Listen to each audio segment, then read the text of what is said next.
Shalom, selamat pagi saudaraku. Renungan pagi kita hari ini 13 Februari berjudul Hukum Kasih Dituliskan Dalam Hati Kita.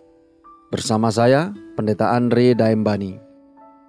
Ayat intinya diambil dari Yeremia 31, ayat 33 dan 34. Demikian firman Tuhan. Tetapi beginilah perjanjian yang kuadakan dengan kaum Israel sesudah waktu itu. Demikianlah firman Tuhan. Aku akan menaruh Tauratku dalam batin mereka dan menuliskannya dalam hati mereka. Maka aku akan menjadi Allah mereka dan mereka akan menjadi umatku. Aku akan mengampuni kesalahan mereka dan tidak lagi mengingat dosa mereka. Mari kita dengarkan penjelasannya. Pekerjaan kekristenan dimaksudkan bukan untuk mengurangi nilai hukum Allah di dunia ini, bukan mengurangi sedikit pun dari derajatnya yang kudus, melainkan hendak menulis hukum itu dalam pikiran dan hati. Apabila hukum Allah ditanamkan dalam jiwa orang yang percaya, ia pun sedang menghampiri hidup yang kekal oleh jasa-jasa Yesus. Tujuan Injil dipenuhi apabila maksud yang besar ini sudah tercapai. Pekerjaannya dari zaman ke zaman ialah mempersatukan hati para pengikutnya dalam suatu roh persaudaraan universal oleh percaya kepada kebenaran, dan dengan demikian menetapkan sistem peraturan dan persetujuan surga dalam keluarga Allah di dunia, agar mereka boleh dipandang pantas menjadi anggota-anggota keluarga kerajaan di sorga. Di dalam hikmat dan kemurahannya, Allah menguji laki-laki dan perempuan di dunia ini untuk melihat apakah mereka akan mendengar suaranya dan menghormati hukumnya, atau memberontak seperti yang dilakukan iblis.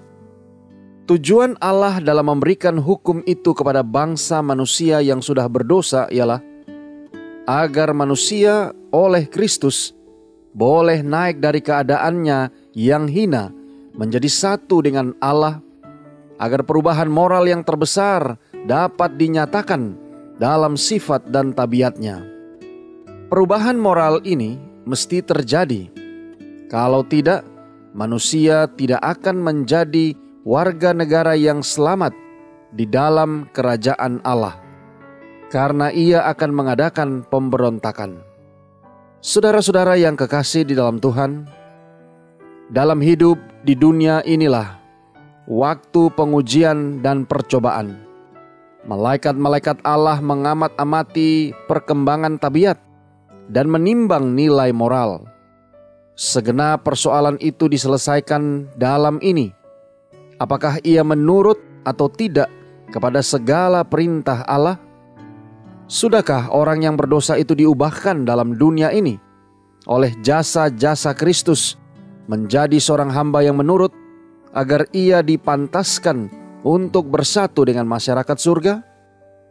Hukum Allah di dalam hati kita akan menaklukkan kepentingan kita sendiri kepada segala pertimbangan yang tinggi dan kekal. Doa kita hari ini. Bapa, terima kasih. Melalui renungan pagi ini, kami boleh belajar tentang hukum kasih yang Engkau berikan bagi kami. Terima kasih, melalui renungan pagi ini kami diingatkan akan hukum kasih yang Engkau telah tuliskan di dalam hati kami masing-masing.